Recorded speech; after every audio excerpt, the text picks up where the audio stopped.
You know, most car shows, you like in California, you go to Pebble Beach and stuff, you have a couple of owners that own a ton of cars. You got a ton of cars that each have one owner. And that's what I like. You know, everybody here that has a car, they have a connection because maybe their grandfather worked the line, or maybe their grandmother worked in the office at Ford, or even they worked the line. So whenever I talk to car owners here, there's always history with the car.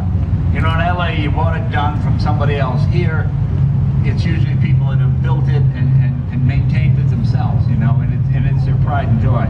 As much as I like looking at Ferraris and Lamborghinis, there's something about a 68 Dodge Dart I really enjoy seeing, you know what I mean? Because those are the cars we all grew up with, Falcon Sprints, GTOs, all of the exotics are fun, but you don't relate to them the way you do. Mustang! Mustang as well, so yeah, it's very good, the Mustang, there you go. Came out April 17th, 1964, I was there, sir.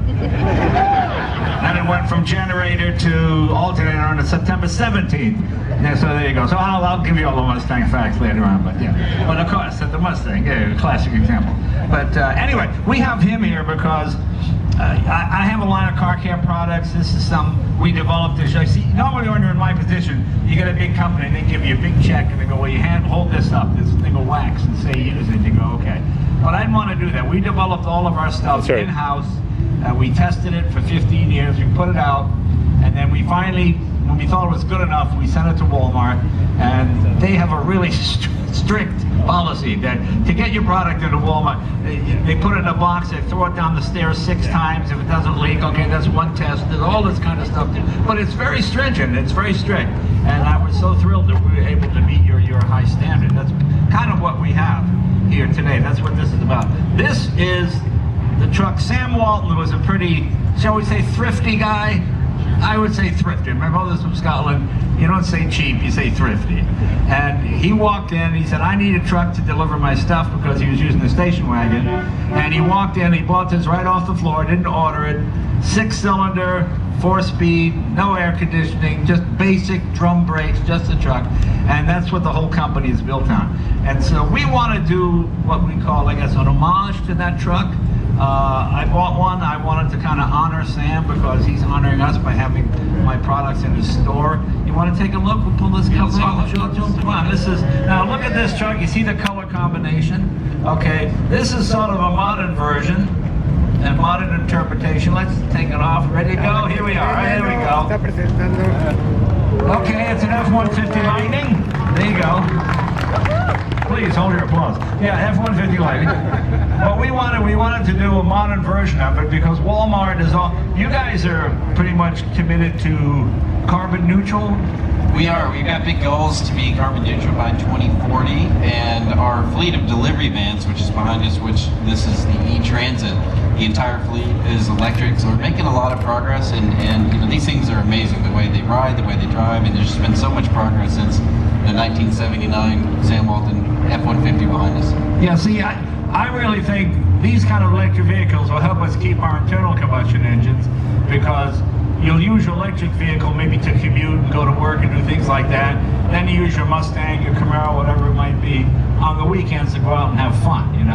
But I think it's the same thing with the American horse, you know. American horse was a beast of burden, and then when the automobile came in, they became recreational vehicles. People used horses for recreational and for beauty, and there are now more horses in America than there were during the Civil War, which is kind of interesting. And I think it's the same thing with the automotive industry. You know, whenever I meet people that fight me on the electronic thing, I say it's like rap and rock and roll. It's both music.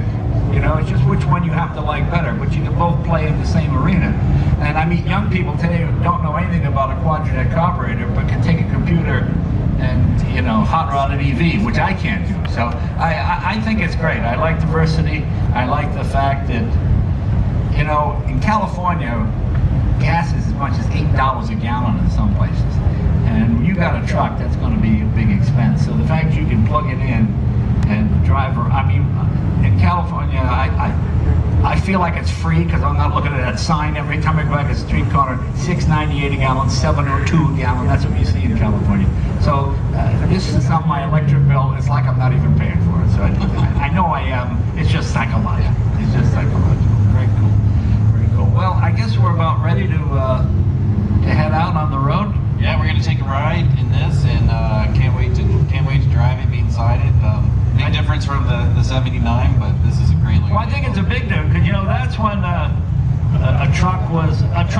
mean, no air conditioning, roll-up windows, you know, all that kind of stuff. Wooden ships, Iron Men, you know, those are the days. 6-cylinder engine. And you know, it's funny because you realize a truck like that from the 70s parked pollutes more than a modern gasoline truck going down the road. That shows you how much progress there can be made. But this is, of course, even better than that because it's a pollution-free vehicle. That's what's really exciting about it. Okay, you ready to take a ride? Let's take a ride. Let's do it. Okay, let's take a ride and we'll do the Woodward Cruise. You haven't done the cruise, have you? No, I haven't done the cruise. I had no idea this event was this big. I haven't been to it before. It's really exciting, and just to see miles of people lined up. Yeah, and the fun thing about it, everybody can participate. You know, when you go to some of the big car shows, you have to be invited. It's a whole thing. This thing, you just go out on the street, bring your car. It can be a complete piece of crap, or it can be a 100-point. It doesn't matter. It's fun to drive and hear them all and see them all. So that's what makes it fun. So we're going to take this around the block. Thanks, you guys. See you in a little bit. Thank you, everyone. Thanks for See you out on Woodward.